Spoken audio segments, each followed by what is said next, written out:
வாழ்க வையகம் வாழ்க வையகம் வாழ்க வளமுடன். குரு வாழ்க, குருவே துணை. மனவளக்கலை உறவுகளுக்கு கோபாலின் வணக்கங்களும் வாழ்த்துக்களும். அருட்தந்தை வேதாத்ரி மகரிஷியின் மனவளக்கலையை பற்றி தினமும் சிந்தித்து கொண்டிருக்கின்றோம். சுவாமிஜி அவர்கள் எழுதிய வாழ்க்கை மலர்கள் என்ற நூலிலிருந்து ஏப்ரல் மாதம் 11ஆம் தேதி வாழ்க்கை துறைகள் என்ற தலைப்பில் சிந்திக்கவிருக்கின்றோம். முதலில் சுகாதாரம். உடலின் உற்பத்தி, இயக்கம், வளர்ச்சி, தளர்ச்சி என்ற இவைகளிலும், கருவமைப்பு, ஆகாரம், செயல்கள், எண்ணங்கள் என்ற இவைகளினாலும், வெட்ப தட்ப தாக்குதல், சந்தர்ப்ப மோதல் என்ற இவைகளாலும் நம் உடலில் உள்ள இரசாயனங்கள் மாற்றமடைகின்றன. இவைகளால் நம் உடல் இரசாயனங்கள் அளவிலும் செறிவிலும் குறைந்து விடுகின்றன அல்லது அதிகரித்து விடுகின்றன. அவைகளால் இரத்த ஓட்டச் சுழலின் தன்மையும் அதனால் ஏற்படும் உடலியக்க அறிவியக்க நிலைகளும் மாற்றமடைந்து விடுகின்றன. இத்தகைய மாற்றங்களை செயற்கை முறைகளினால் தகுந்தபடி சமநிலைக்கு கொண்டு வரும் முயற்சியே மருத்துவமாகும்.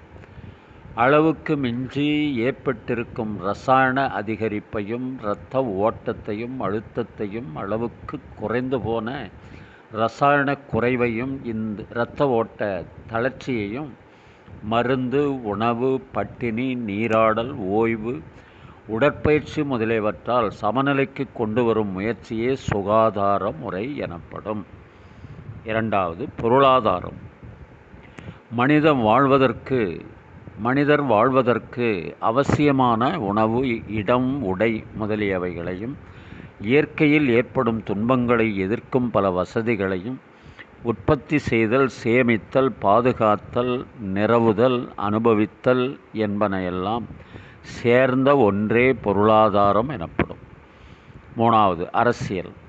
பொதுவாக எல்லோருக்கும் வாழ்க்கையின் இன்பத்தை பாதுகாக்கவும் அதிகரிக்கவும், துன்பத்தை குறைக்கவும் போக்கவும், திட்டமிட்டு செயலாற்றவும், தனிமனிதனால் ஆகாத காரியத்தை பலரின் சக்தி கொண்டு நிறைவேற்றவும், பலமுடையான் பலமில்லானை துன்புறுத்தாதபடி பாதுகாக்கவும் ஏற்படுத்தி கொண்ட கூட்டு வாழ்க்கை ஒப்பந்தமே கட்டுப்பாட்டு விதிமுறைகளே அரசியல்.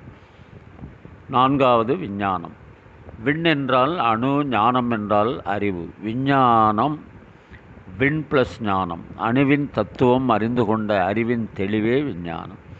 அணுவையும் அணுவின் தத்துவத்தையும் அறிந்தால் அணுவில் உள்ள எழுச்சி, கவர்ச்சி எனும் சக்தியை அறியலாம். அணுக்கள் ஒன்றுடன் ஒன்று பலவுடன் பல கூடுவதால் உருவங்களும் அவற்றில் காந்த சக்தியும் ஏற்படுகின்றது. அக்காந்த சக்தியே ஒளியாய் வெப்ப தட்ப மாறுபாடுகளாய் குவிதல், பரவுதல், கவர்தல், விலகுதல், கூடுதல், பிரிதல் என்னும் பல்வேறு இயக்கங்களாகி அதன் விளைவாக ஒவ்வொரு பொருளிலும் இரசாயனம் தோன்றி கூடி குறைந்து மாறி உருவங்களாய், பொருட்களாய், சீவராசிகளாய் உருவாகி இருக்கும் இயல்பறிந்து கொள்வதே விஞ்ஞானம் எனப்படும். அருட்தந்தை அவர்கள் இந்த நான்கிலேயும் சமநிலை வந்துவிட்டால் உலகம் சமாதானம் அடைந்துவிடும் என்ற அடிப்படையில் கவியரசர் எழுதிய ஒரு கவி நினைவுக்கு வருகிறது. அந்த கவியை இன்றைக்கு திரை இசை பாடலாக எடுத்துக்கொள்வோம்.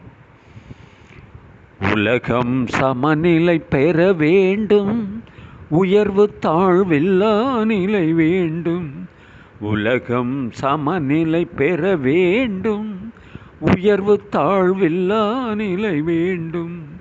நிறைவே காணும் மனம் வேண்டும், இறைவாதை நீ தர வேண்டும்.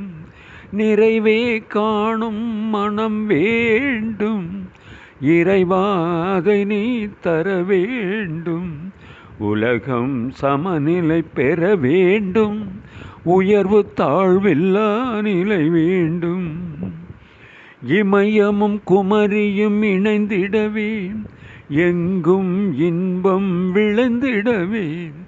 இமயமும் குமரியும் இணைந்திடவே எங்கும் இன்பம் விளைந்திடவே. சமயம் யாவும் தழைத்திடவே சத்தியம் என்றும் நிலைத்திடவே, சத்தியம் என்றும் நிலைத்திடவே, உலகம் சமநிலை பெற வேண்டும். அறிவும் அன்பும் கலந்திடவே, அழகில் வையம் மலர்ந்திடவே, அறிவும் அன்பும் கலந்திடவே, அழகில் வையம் மலர்ந்திடவே, நெறியில் மனிதன் வளர்ந்திடவே, நெறியில் மனிதன் வளர்ந்திடவே, நேர்மை நெஞ்சில் நிறைந்திடவே, நேர்மை நெஞ்சில் நிறைந்திடவே, உலகம் சமநிலை பெற வேண்டும். உயர்வு தாழ்வில்லா நிலை வேண்டும். நிறைவே காணும் மனம் வேண்டும். இறைவா அதை நீ தர வேண்டும். உலகம் சமநிலை பெற வேண்டும். வாழ்க வளமுடன். நீங்களும் உங்கள் அன்பு குடும்பமும் வாழ்க வளமுடன்.